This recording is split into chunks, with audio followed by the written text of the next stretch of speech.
Hello everyone! Welcome back to Luna the Book Moth. Today we are reading Mornstar, the Maiden Voyage, Chapter 11. If you could, please like and subscribe if you like it, comment, and click the notification bell icon so you know when I upload a new chapter. And please don't re-upload my stuff. Without further ado, let us begin Chapter 11. Chapter 11. Dylan was running up the stairs in a frenzy. He slipped on the slick stairs, but continued his way up. He reached the trap door and poked his head through the opening. His eyes darted across the room, but there was no sign of her. He wiggled to free himself from the wooden frame and ran around the barn. Dawn! He ran outside and spanned the horizon, but to no avail. Dawn! Come on, I'm sorry! Please come back! The only answer was his own cold echo. He sank to the ground and hung his head. She left only a little while ago. You could catch up to her if you try. The girl crept up behind him and mentioned gently. You don't understand. I was supposed to protect her. That's why I came in the first place. She made me promise again and again to turn back if the danger grew too much, but I wouldn't go. Now she's gone. I was mad. I don't really know what I wanted anymore. I think you're being too hard. Everyone has hardships because no one's life is the same. It can be difficult sometimes to remember that. I hurt her because I let grief and anger take control. I lost her. She'll never let me find her again. She'll never let me come, no matter what promise I make.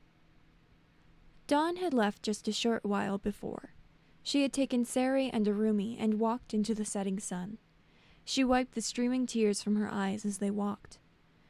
Arumi purred soothingly and rubbed against her legs. He mewed when she suddenly dropped and hid her face in her arms. Arumi, why is it so difficult to have friends? Whenever I know someone, they are suddenly no more. Why is it so hard to move on? Please, will someone tell me what I'm doing wrong? Look, the sun sets in the west. She does not have friends. Her sister, the moon, cannot see her. The stars giggle with joy when she is gone. Am I as the sun? I bring light and happiness where I pass, but no one can stand to be my companion. Tell me true, what am I to do? She broke down and started sobbing. Arumi listened to this with his head cocked to one side, and mewed again when she had finished. Oh, how I wish you could understand. If only you could talk, then you could tell me. Sari nudged Dawn. Dear Sari, oh thank you. I have you for friends. How could I be so heartless? As long as I have friends like you by my side, what should I fear? Sari rubbed his face to Dawn's, and she smiled. All right, I'll go. She giggled. She arose and gripped her king's crest tightly. I will find Polaris. Even if I must do it alone and broken, I will find it. It took a long time to find anything of importance, but the setting sun still guided them. A small rolling hillside was where the sun was peeking from. Clouds of smoke poured in streams from the other side. Dawn saw them, and her eyes lit up. She began to run, calling to the animals behind her. It must be. Oh, it has to be Polaris! Only Polaris can smoke like that. We made it! She raced up the hillside and stood at the top. Sari and Arumi joined her at a sprint. Dawn's eyes had lost their sparkle, and her smile turned to a frown of disappointment. It's not, but I was so sure, she mumbled. They had not found Polaris, but the edge of the world, the sea. Smoke poured from the ships at port, and loud horns and whistles blew. Men shouted indistinct language at each other while hauling boxes and crates. The wind blew from the sea and smelled of salt. Was Polaris on the other side? Was it sunk within its depths? And, most importantly, was this the end? Dawn grasped her king's crest. I will not be beat so easily. She marched down to the port and looked around. When submerged in people, it occurred to her that she felt fear. What would happen if the men were here? What would these people do to her? "Hey, little missy, is that a lecky you got there?" said a man with tan skin and black hair. He had strange tattoos and a bargaining smile. He was in some sort of booth and was probably a merchant of some sort.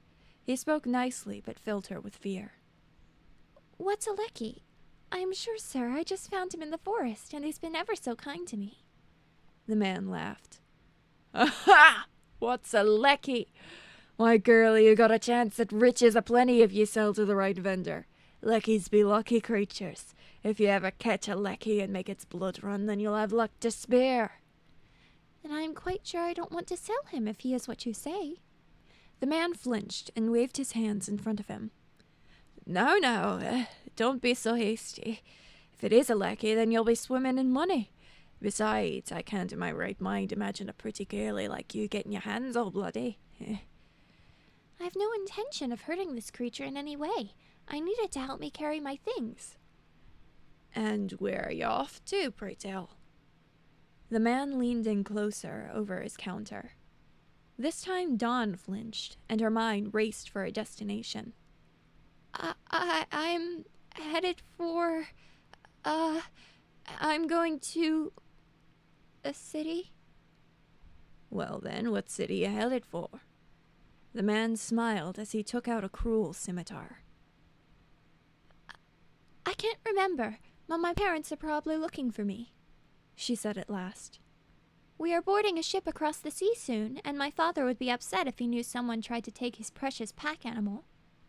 With this new invention, her voice became clear and deadly, like a poisonous snake ready to strike. She spoke coldly and deadly, with emphasis on every word. The man once again flinched and put his blade away. His smile was scared, and his posture sunk. Dawn proceeded with her friends and took great measures after that to hide Sari as a simple pack animal for his safety. Wandering around the port for a while, she found that able captains were hard to come by. No one was willing to accept a little girl with a couple animals. Perhaps, if I tried hard enough, perhaps I could fly to the other side, she muttered to herself. As she had wandered, it became apparent that word got around of Sari. Her bright white hair caught many merchants' eyes, and some even asked her if she knew where a rare animal was. The port was not very big, however it was very packed for something so small. There were a few merchants that hired thugs to capture her and her friends. They would corner her in alleys and chase her around the port, but she always had a habit of disappearing. It was at one of these times that she found a willing captain. A large group of thugs was on her tail, and there was nowhere to go. "Get her! Don't let her get away!" She chanced to glance behind her and ran straight into something. I'm sorry! I'm so sorry! She said upon realizing that she had run into a man. He looked at the situation and smiled at her. "It's quite all right. Now tell me, are those men after you by any chance?" Dawn gasped. Yes, sir. You see, word has gotten around that I have something very rare, and they want it. Ha! I'd like to see them try. Come on, dear. I'll let you on my ship. Is there any place you'd like to go? How did you... Why don't you tell me once we're aboard? Dawn looked at the man in wonder and quickly darted up the gangway.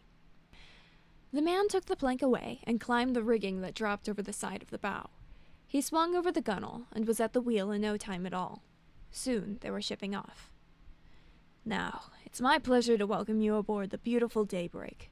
My name is Abner, and I'll be your captain. Now what can I do you for? My name is Dawn. This is Arumi the cat and Sari the lecky. Lecky? So that's why they were after you. Oh, just to put you at ease, I don't want your lecky. I always adore those creatures. Can't stand bloodshed, you know. My mission may seem odd to you, but you haven't seen a huge flying city come falling out of the sky, did you?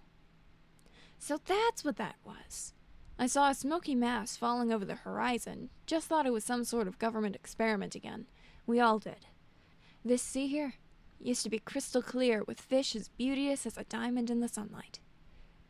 Really? It's so murky now. I can barely see just beneath the surface. Exactly. The government sent a huge bomb down there to test it, but the radiation dirtied up the water real bad. So polluted now it can barely sustain life. But that's just this gulf. Beyond the boundary of the gulf, the water gets much clearer. That's so sad. So, you want to go after that flying what's-it, huh? Dawn nodded. Well then, next side of the pond, here we come.